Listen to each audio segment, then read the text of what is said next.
آپ یہ کیوں نہیں پوچھتے کہ میرے آقا کیسے دکھتے تھے، کیسے نظر آتے تھے؟ یہ حدیثوں میں پڑھتے ہیں. اگر ایک بار میرے آقا کا حلیہ پڑھ لوگے یا کہیں سے سن لوگے، آنکھ بند کرنا، قسم رب ذوالجلال کی، اگر وہ جلوہ نظر نہ آئے تو پھر مجھے کہنا.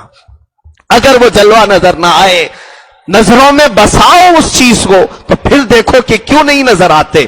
تم خالی درود پڑھ کے سوچتے ہو کہ وہ آ جائیں گے، تم یہ تصور کر کے یعنی صرف تسبیح گھما کر کے سوچتے ہو کہ وہ آ جائیں گے.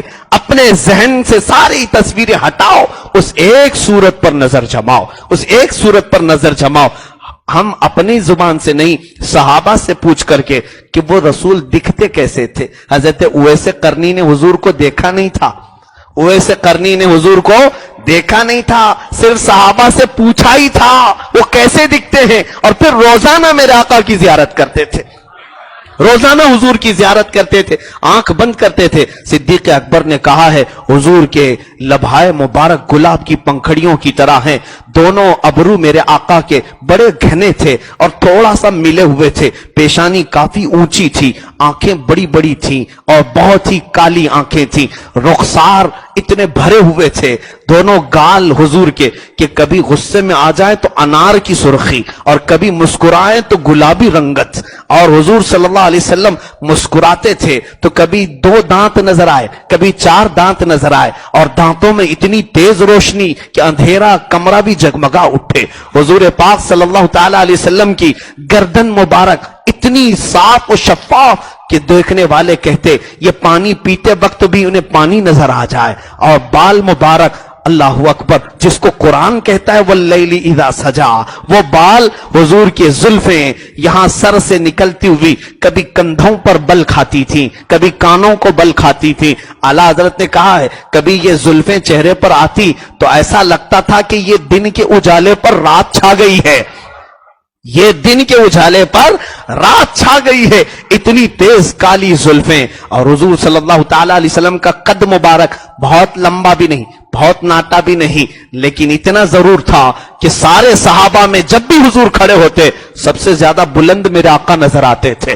کسی کو جھانک کر دیکھنے کی ضرورت نہیں ہوتی، حضور جہاں ہوتے تھے بلند نظر آتے تھے، نہ بہت زیادہ لمبے نہ بہت زیادہ پست قد. حضور صلی اللہ تعالی علیہ وسلم کا نہ پیٹ مبارک باہر نکلا تھا، نہ ہی کوئی جسم کا عضو باہر نکلا تھا، بالکل شیڈول سا جسم تھا، یہاں تک کہ سینہ مبارک بھرا ہوا، ہتھیلیاں بالکل کشادہ اور چوڑی، یہاں تک کہ جو مصافحہ کرے اسے ایسا لگتا کہ وہ ریشم کے نرم نرم گدے میں یا لباس میں اپنا ہاتھ دے کر کے نکالا ہے. اور جو ایک بار دیکھے حضور کو پلکیں جھپکانا بھول جائے. اور حضور صلی اللہ تعالی علیہ وسلم کے لباس مبارک کا عام طور پر انداز یہ ہوتا کہ تہبند شریف پہنتے، چادر اوپر ڈال لیتے، کبھی جبہ پہنا اور گرمیوں کے دنوں میں صرف چادر ڈالتے. اور فرماتے ہیں صحابہ حضور صلی اللہ تعالی علیہ وسلم دعا کے لیے کبھی اتنا لمبا ہاتھ اٹھاتے تھے، اوپر کی طرف ہاتھ اٹھاتے تھے، حضور کے بغلوں کی سفیدی نظر آتی تھی، اتنی تیز اجالا پن وہاں سے آتا تھا کہ اگر کسی کی سوئی گم ہو جائے تو اس روشنی میں وہ اپنی سوئی ڈھونڈ سکتا تھا.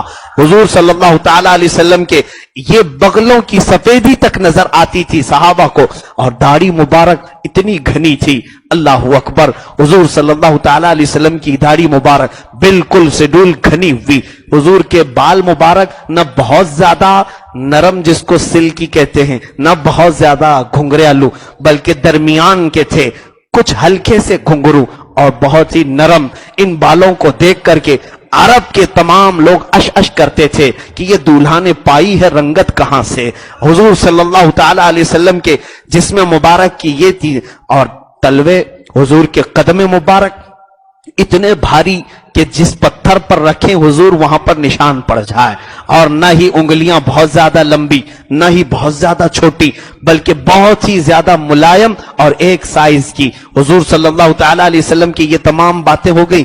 اس کے علاوہ سب سے بڑی بات تو یہ تھی کہ صحابہ سب سے زیادہ جس چیز کی طلب میں رہتے تھے وہ میرے آقا کے پسینے کی طلب ہوتی تھی کہ گرمیوں میں سلیم کہتی ہیں کہ میں حضور کے گھر پر آنے کا انتظار کرتی، دوپہر میں میرے آقا آتے، کبھی میرے گھر سوتے تھے، حضور کی پیشانی سے کچھ بوندیں ٹپکتی تھیں، میں اس کو شیشی میں جمع کر لیتی تھی۔ حضور ایک دن بیدار ہو گئے، پوچھا سلیم کیا کر رہی ہو؟ کہا یا رسول اللہ اس کو ہم عطر کے طور پر جمع کرتے ہیں اور دلہنوں کو لگاتے ہیں اور خوشبو کے طور پر ہم استعمال کرتے ہیں۔ میرے آقا صلی اللہ تعالی علیہ وسلم کے پسینے مبارکہ میں اتنی تیز خوشبو تھی کہ امام نے فرمایا جن دلہنوں کو حضور کا پسینہ لگایا گیا تھا ان کی 7 پشتوں تک ان کی اولاد میں وہ خوشبو آیا کرتی تھی۔ واللہ جو مل جائے میرے گل کا پسینہ، مانگے نہ کبھی عطر نہ پھر چاہے دلہن پھول۔ آقا صلی اللہ علیہ وسلم کی بارگاہ میں امام اہل سنت نے جو فرمایا ہے، سر تاب قدم ہے تن سلطان زمن پھول، لب پھول، دہن پھول، زقن پھول، بدن پھول، اور مانگے نہ کبھی عطر نہ پھر چاہے دلہن پھول۔ کیا بات رضا اس چمنستان کرم کی، زہرا ہے کلی جس میں حسین اور حسن پھول۔ اس مصطفیٰ کریم کا تصور کرو جو میں نے تمہیں بتایا، اب پھر آنکھیں بند کر کے میرے آقا کو تصور میں جماؤ، پھر دیکھنا تمہیں مسکراتا ہوا چہرہ وہ نظر ضرور آئے گا۔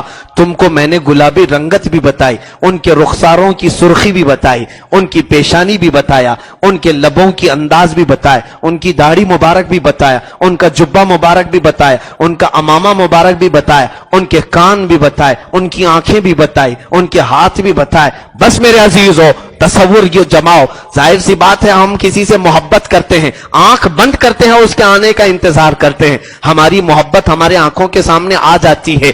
آج ہم اس محفل میں جس سے محبت کرتے ہیں، آنکھ بند کرو، تصور جماؤ، دیکھو کہ وہ آتے ہیں کہ نہیں آتے ہیں۔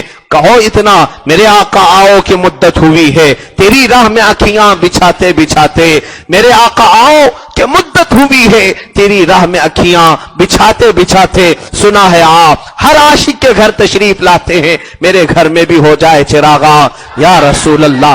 یقیناً میرے آقا صلی اللہ تعالی علیہ وسلم کی زیارت میں دعا کرتا ہوں مولا اس پورے مجمع کو، بلکہ جو سماعت کر رہے ہیں اسی ماہ ربیع النور میں، اسی میلاد کے موسم میں، نہیں مولا اسی شب میں میرے آقا کی زیارت نصیب فرما۔